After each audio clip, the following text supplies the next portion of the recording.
ಹಾಗಾದ್ರೆ ಎಲ್ರಿಗೂ ನಮಸ್ಕಾರ. ಸೊ ಬಿಗ್ ಬಾಸ್ನ ಇವತ್ತಿನ ಎಪಿಸೋಡ್ನ ಎರಡನೇ ಪ್ರೊಮೋ ಅಪ್ಲೋಡ್ ಮಾಡಿದ್ದಾರೆ. ಆ್ಯಂಡ್ ತಪ್ಪು ಮಾಡಿದ್ದು ಯಾವನು, ಶಿಕ್ಷೆ ಯಾವನಿಗೋ, ಯಾರಿಗೆ ಯಾವ ಶಿಕ್ಷೆ ಅನ್ನೋದು ಅರ್ಥ ಆಗ್ತಿಲ್ಲ ನನಗೆ ಇಲ್ಲಿ. ಯಾಕಂತಂದರೆ ಸೊ ಪ್ರೊಮೋ ಅಪ್ಲೋಡ್ ಮಾಡಿದ್ದಾರೆ. ಸೊ ಸುದೀಪ್ ಸರ್ದು ಅಲ್ಲಿ ಪಂಚಾಯತಿನಲ್ಲಿ ಡಿಸ್ಕಷನ್ ಆಗ್ತಿರೋವಂಥ ಒಂದು ಪ್ರೊಮೋ ಅಪ್ಲೋಡ್ ಆಗಿದೆ.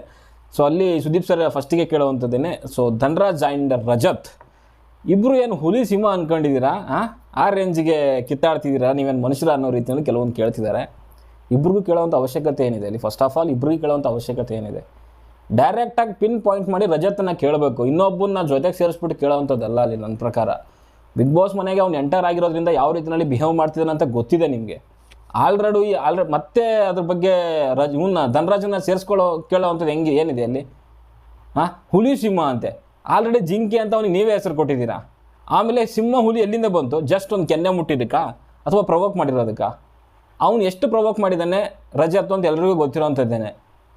ಇವನು ಅದಕ್ಕೆ ಒಂದು ರೀತಿ ಕೌಂಟ್ರ್ ರೀತಿಯಲ್ಲಿ ಕೊಟ್ಟಿರುವಂಥದ್ದು. ಮಗು ಅನ್ನೋವಂಥದ್ದು, ಚಿಕ್ಕ ಮಕ್ಕಳು ಅನ್ನೋವಂಥದ್ದು. ಮಾತಾಡಲಿ ಬಿಡು, ಚಿಕ್ಕ ಮಕ್ಕಳು ಅವು. ಅವನದಕ್ಕೆಲ್ಲ ಯಾವನ್ ತಲೆ ಕೆಡಿಸ್ಕೊಂತಾನೆ? ಬದನೆಕಾಯಿ ರೀಸನ್ ಅದು. ಈ ಪ್ರವೋಕಿಂಗ್ ಎಲ್ಲ ಸರಿ ಇದೆ. ಇವರು ತಿರುಗಿಸಿ ಅವನಿಗೆ ಕೌಂಟ್ರ್ ಕೊಟ್ಟಾಗ ಇದು ದೊಡ್ಡ ಇಶ್ಯೂ ಆಯಿತು. ಇವಾಗ ಹುಲಿ ಸಿಂಹ ನೆನಪಾಗ್ತಿದೆ ನಿಮಗೆ. ಅವನು ತಲೆ ಹೊಡಿತೀನಿ, ಕೈಕಾಲು ಮುರಿದಾಕ್ತೀನಿ ಅಂದಾಗ ನಿಮಗೆ ಗೊತ್ತಾಗಿಲ್ಲ.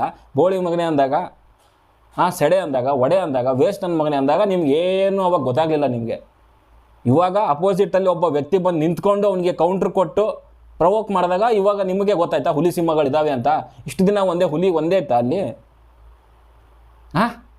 ಏನು ಮಾತುಗಳಾಡ್ತಾರೆ ಅರ್ಥ ಆಗ್ತದೆ ಅಂದರೆ ಎಲ್ಲಿವರೆಗೂ ಕೂಡ ಎಲ್ಲ ಕಂಟೆಸ್ಟೆಂಟ್ಗಳು ತಡ್ಕೊಂಡಿರ್ತಾರೆ, ಅಲ್ಲಿವರೆಗೂ ಇವ್ರು ಮಾತಾಡೋದಿಲ್ಲ. ಅಲ್ಲಿವರೆಗೂ ಮಾತಾಡಲ್ಲ ಬಿಗ್ ಬಾಸ್ ಟೀಮಲ್ಲಿ. ಇವಾಗ ಎದುರುಗಡೆ ಒಬ್ಬ ನಿಂತ್ಕೊಂಡು ಪ್ರವೋಕಿಂಗ್ ನಿಂತ್ಕೊಂಡು ಗಲಾಟೆ ಆಯ್ತಲ್ಲ, ಇವಾಗ ಬಂದ್ಬಿಡ್ತಾರೆ ಹುಲಿ ಸಿಂಹಗಳ ನೀವಿಬ್ರು ಅಂತ ಹೇಳ್ಬಿಟ್ಟು. ಅವ್ನು ಒಬ್ಬನಿಗೆ ಉಗಿಬೇಕಾಗಿತ್ತು ರಜತ್ಗೆ.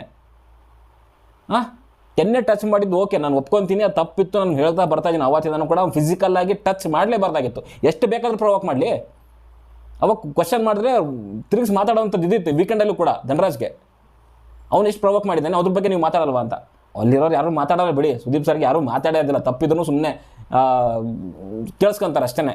ಕೆನ್ನೆ ಮುಟ್ಟೋವಂಥದ್ದು ಏನಿತ್ತು ಅಂತ ಸುದೀಪ್ ಸರ್ ಕೇಳಿದ್ರು. ಬಟ್ ನಾನು ಅದೇ ಹೇಳ್ತಾ ಇದ್ದೆ, ಅವಾಗಿಂದ ಕೂಡ ಕೆನ್ನೆ ಮುಟ್ಟೋವಂಥದ್ದು ಏನೂ ಇರಲಿಲ್ಲ ಅಂತ. ಬಟ್ ರಜತ್ಗಳಿರೋವಂಥದ್ದು ನಾಲ್ಗೆ ಮೇಲೆ ನಿಗಾ ಇರಲಿ ಅಂತ. ಆ್ಯಂಡ್ ಇವನು ಹೇಳೋವಂಥದ್ದು ನನ್ನ ಏನೂ ಆ ಥರದ ಕೆಟ್ಟ ಪದ ಮಾತೇ ಆಡಿಲ್ವಂತೆ. ಏನು ದೊಡ್ಡ ಬರ್ತದೀವ ನನ್ನ ಬಾಯಿಗೆ ಸರಿಯಾಗಿ. ಏನು ಇಲ್ಲಿವರೆಗೂ ಕೂಡ ಬಂದಿರೋವಂಥ ಎಲ್ಲ ಒಂದು ರೀತಿಯಲ್ಲಿ ಏನದು ಅಮೃತ ಪದಗಳೇನೆ. ಮಾತು ಬಿಟ್ರೇ ಕೆಟ್ಟ ಪಾತ್ಗಳು, ಸಡೆ ಅನ್ನೋದು, ಒಡೆ ಅನ್ನೋದು, ಕೈಕಾಲು ಮುರಿದಾಕ್ತೀನಿ, ತಲೆ ಹೊಡಿತೀನಿ, ಇನ್ನು ಬೀಪ್ ಸೌಂಡ್ಗಳಂತೂ ಕೇಳಲೇಬೇಡಿ. ಅದಾದಮೇಲೆ ಅಟ್ಲೀಸ್ಟ್ ಅವತ್ತೇ ಹೇಳಿದ್ದಿದ್ರೆ ನ್ಯಾಲ್ಗೆ ಮೇಲೆ ನಿಗಾ ಇರಲಿ ಅಂತ ಹೇಳಿದ್ರೆ ಮುಗ್ದೋಗಿರೋದು. ಅವತ್ತು ಇವನಿಗೇ ಚಾರ್ಜ್ ಮಾಡಿಬಿಟ್ರು, ಯಾರಿಗೆ? ಸುರೇಶ್ಗೆ. ಇಲ್ಲ ಕ್ಯಾಮ್ರಾಗಳಿಗೆ ಹೋಗಿ ಹೇಳ್ದ ಅಂತ ಇವನ ಮೇಲೆ ತಿರುಗಿಸಿ ಮಾತಾಡ್ಬಿಟ್ರು. ಅವತ್ತೇ ನ್ಯಾಲ್ಗೆ ಮೇಲೆ ನಿಗಾ ಇರಲಿ, ಇನ್ನೊಂದು ಸರಿ ಆ ಥರ ಬಂದರೆ ಆಚೆ ಹಾಕ್ತೀನಿ ಅಂತ ಹೇಳಿದರೆ ಬರ್ತಿತ್ತಾ ಇದೆ ಎಲ್ಲನೂ. ನಾನು ಏನು ತಪ್ಪೇ ನಾನು ಕೆಟ್ಟ ಪದ ಮಾತಾಡಿಲ್ವಂತೆ. ಏನು ಮಾತಾಡ್ತಾರೆ ಅರ್ಥ ಆಗ್ತಿಲ್ಲ. ಆಮೇಲೆ 5 ನಿಮಿಷ ಟೈಮ್ ಕೊಡ್ತೀನಿ, ಇಬ್ಬರು ಸೇರಿ ಹೊಡೆದಾಡ್ತೀರಾ. ಫಸ್ಟ್ ಆಫ್ ಆಲ್ ಈ ಒಂದು ಇಶ್ಯೂನಲ್ಲಿ ಧನರಾಜನ್ನು ಕೂಡ ಅಷ್ಟೇ ಪಾಲ್ ಮಾಡಿರೋವಂಥದ್ದು ನನ್ನ ಪ್ರಕಾರ ತಪ್ಪು. ಕೆನ್ನೆ ಮುಟ್ಟಿರೋದು ತಪ್ಪು, ಒಪ್ಕೊತೀನಿ. ಆದರೂ ಕೂಡ ಇಬ್ಬರನ್ನು ಸಮವಾಗಿ ನೋಡ್ತಿದ್ದಾರಲ್ಲ ಈ ತಪ್ಪುಗಳಲ್ಲಿ, ಅದನ್ನು ನಾವು ತಗೊಳ್ಳಿಕ್ಕೆ ಆಗೋದಿಲ್ಲ. ಹೊರಗಡೆಯಿಂದ ಕೂಡ ನೋಡ್ತಾ ಇದ್ದೀವಿ ಧನರಾಜನ ವ್ಯಕ್ತಿತ್ವ ಏನು, ಈ ವಯ್ಯನ ವ್ಯಕ್ತಿತ್ವ ಏನು. ಇವ್ನು ಮಾತಾಡೋದು ಹೆಂಗಿರುತ್ತೆ ಅಂತಂದರೆ, ನಾನೇ ದೊಡ್ಡ ಲಾರ್ಡ್ ಲಬಕ್ದಾಸು, ಇಲ್ಲಿ ನಾನೇ ವಿನ್ ಆಗೋದು ಇರಲಿ, ಆ ಒಂದು ಕಾನ್ಫಿಡೆನ್ಸ್ ಇರಲಿ, ನಾನೇ ವಿನ್ ಆಗ್ತೀನಿ, ಇವರೆಲ್ಲ ನನ್ನ ಮುಂದೆ ಏನೂ ಇಲ್ಲ ಅನ್ನೋದು ಇರಲಿ.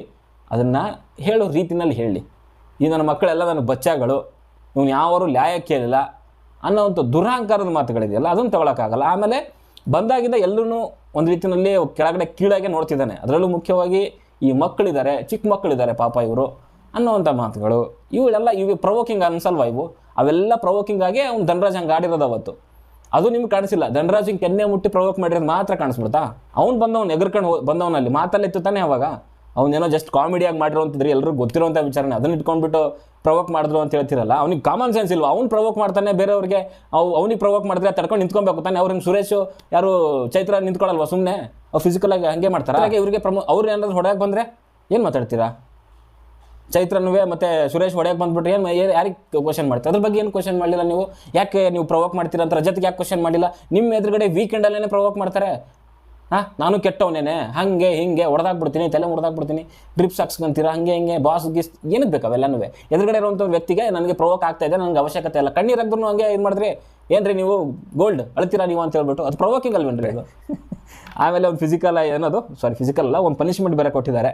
ಆ ಒಂದು ಬಲೆನಲ್ಲಿ ಇವನಿಗೆ ಹಾಕ್ಬಿಟ್ಟು, ಯಾರಿಗೆ ನಮ್ಮ ಯಾರಪ್ಪ ಒಂದು ಹೆಸರು ಬುಜ್ಜಿ ರಜತ್ಗೆ ಹಾಕ್ಬಿಟ್ಟು ಅವ್ನು ಹೇಳ್ಕೊಂಡು ಹೋಗ್ಬೇಕಂತೆ, ಎಲ್ಲಿಗೆ ಹೋದ್ರೂ ಇವನು ಯಾರು ಧನ್ರಾಜ್ ಹೇಳ್ಕೊಂಡು ಹೋಗ್ಬೇಕಂತೆ.